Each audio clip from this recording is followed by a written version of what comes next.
गौतम बुद्ध के समय में वैशाली राज्य में एक प्रसिद्ध कन्या रहती थी जिसका नाम अमरपाली था। वह बहुत सुंदर थी, उसे नगरवधु घोषित किया गया था, यानी पूरे शहर की पत्नी। अमरपाली इतनी सुंदर थी कि उसके महल के द्वार पर सदा सोने के रथ खड़े रहते थे। यहाँ तक कि महान राजाओं को भी उससे मिलने के लिए इंतजार करना पड़ता था। वह केवल एक वैश्या थी, लेकिन वह इतनी अमीर हो गई थी कि वह राज खरीद सकती थी। अमरपाली का शरीर जितना सुंदर था उससे कहीं अधिक उसका आत्मा थी जो सच्चे प्यार के लिए तरसती थी। क्योंकि अमरपाली खुद से वैश्या नहीं बनी थी, उसे जबरदस्ती राजा ने वैश्या बनाया था। अमरपाली अपने ग्राहकों को बहुत प्यार करने का दिखावा करती थी क्योंकि उसे इसके लिए भुगतान किया जाता था, लेकिन अंदर से वह बहुत नफरत करती थी क्योंकि वह सभी उसका इस्तेमाल एक भोग की वस्तु के रूप में करते थे। एक दिन अमरपाली अपने महल की बालकनी में खड़ी थी। अचानक उसने अपने महल के सामने एक युवा बहुत भिक्षु को गुजरते हुए देखा जिसके पास कुछ भी नहीं था सिवाय एक भिक्षा पात्र के, लेकिन उसके पास जबरदस्त जागरूकता थी और लोगों को खुद की ओर आकर्षित करने का अद्भुत शक्ति थी। जब युवा बहुत भिक्षु ऊपर की तरफ देखा तो अमरपाली उसे देख रही थी। युवा भिक्षु ने अमरपाली की ओर देखते हुए बेहद सम्मान भाव के साथ अमरपाली को प्रणाम किया। अमरपाली एक टक लगाकर उस बौद्ध भिक्षु को देखती रही और पहली बार अमरपाली के हृदय में प्रेम का उदय हुआ था, क्योंकि पहली बार किसी ने अमरपाली को सम्मान की नजरों से देखा था।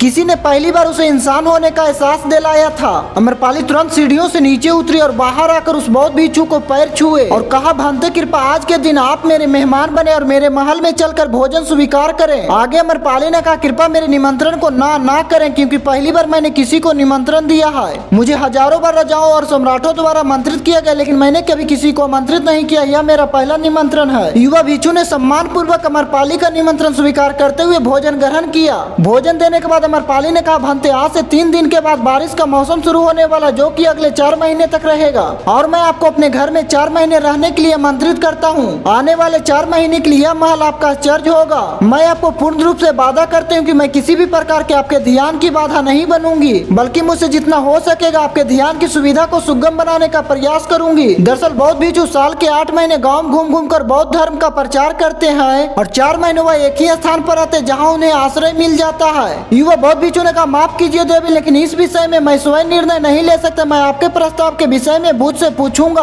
अगर वह मुझे अनुमति देंगे तो मैं आपके महल में आश्रय अवश्य ग्रहण करूंगा। इतना कहकर वह बौद्ध भिक्षु वहाँ से चला गया। इससे पहले कि वह युवा भिक्षु बुद्ध के पास पहुँचता और अमरपाली के प्रस्ताव के बारे में कुछ बताता, उससे पहले वहाँ मौजूद अन्य भिक्षु बुद्ध के पास पहुँच गए और बुद्ध से कहा, आप उस युवा भिक्षु को रोकिएगा। अमरपाली ने उसे 4 महीने के लिए अपने घर बुलाया है। अमरपाली एक वैश्या और एक भिक्षु एक वैश्या के घर में 4 महीने रहे, यह सही नहीं है। इससे हमारे संगत में गलत संदेश जाएगा। बुद्ध ने कहा, कृपा आप लोग शांत हो जाए, उस भिक्षु के आने की प्रतीक्षा करें। थोड़ी देर बाद वह युवा भिक्षु बुद्ध के पास आया और बुद्ध के पैर छुए और उन्हें पूरी कहानी सुनाते हुए कहा, बुद्ध नगर की एक अमरपाली नाम की महिला मुझे बारिश के 4 महीने अपने घर में रहने के लिए आमंत्रित किया है। मैंने उसके निमंत्रण का भी कोई जवाब नहीं दिया। मैंने उससे कहा है कि अगर आप मुझे उनके घर में रहने की आज्ञा देंगे तभी मैं उसके घर पर रहने के लिए जाऊंगा। बुद्ध आप जो कहेंगे वही मैं करूंगा। उस युवा भिक्षु ने अमरपाली के विषय में वैश्या शब्द का प्रयोग न करते हुए केवल महिला शब्द का प्रयोग किया। बुद्ध ने उस युवा भिक्षु की आंखों में देखा और कहा, तुम रह सकते हो। तभी अचानक बूढ़ा भिक्षु खड़ा हुआ और बोला कि बुद्ध यह सही नहीं कर रहा, यह युवा भिक्षु एक सच्चाई छुपा रहा है।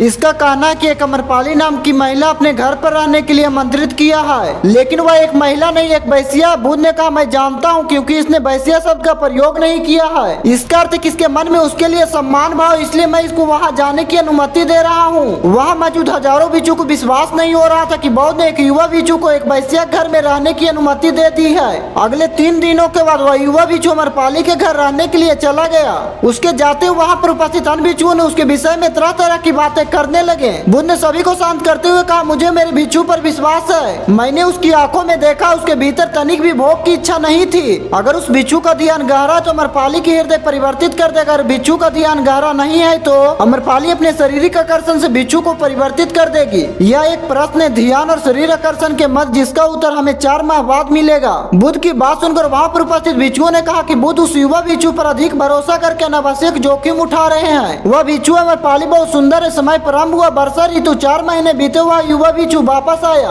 उसने बुद्ध के पैर छुए। उस भिक्षु के पीछे अमरपाली भी आई। उस युवा भिक्षु ने अमरपाली का बुद्ध से परिचय कराते हुए कहा, बुद्ध यह अमरपाली है और यह आपसे दीक्षित होना चाहती। यह एक अनोखी महिला, यह न केवल सुंदर है बल्कि इनकी आत्मा उतनी शुद्ध है जितनी आप कल्पना कर सकते हैं। अमरपाली ने बुद्ध के पैर छुए और कहा, मैं पहली बार देखने भर से इस युवा भिक्षु से प्रेम करने लगी थी, इसीलिए मैंने इस युवा भिक्षु को अपने संदर्भ से कई बार आकर्षित करने का प्रयास किया, लेकिन मैं पूर्ण रूप से असफल रही। इसके बजाय इस युवा भिक्षु ने मुझे ध्यान के प्रति जागरूक किया, यह एहसास कराया कि वास्तविक जीवन भोग नहीं अपितु ध्यान है। इसीलिए बुद्ध, मैं अपनी सारी संपत्ति को आपके भिक्षुओं को दान में देना चाहती हूँ, शेष जीवन ध्यान में बिताना चाहती हूँ। इसके बाद अमरपाली बुद्ध के शिष्यों की पहली महिला हुई जिन्हें आत्मज्ञान की प्राप्ति हुई। बुद्ध ने अपने पंथ के सभी शिष्यों से कहा, यदि तुम वैश्यों की संगति से डरते हो तो वह उस डर का वैश्य से कोई लेना देना नहीं, बल्कि डर के तुम्हारे अशुद्ध मन की उपज है, क्योंकि तुमने अपनी कामुकता को दबा दिया और कामुक ऊर्जा को दबाया नहीं जा सकता, इसे केवल रूपांतरित किया जा सकता है। अगर ये वीडियो आपको पसंद है तो इस वीडियो को लाइक कीजिए, अपने दोस्तों के साथ शेयर कीजिए और अंत में इस चैनल को सब्सक्राइब करना ना भूलिए।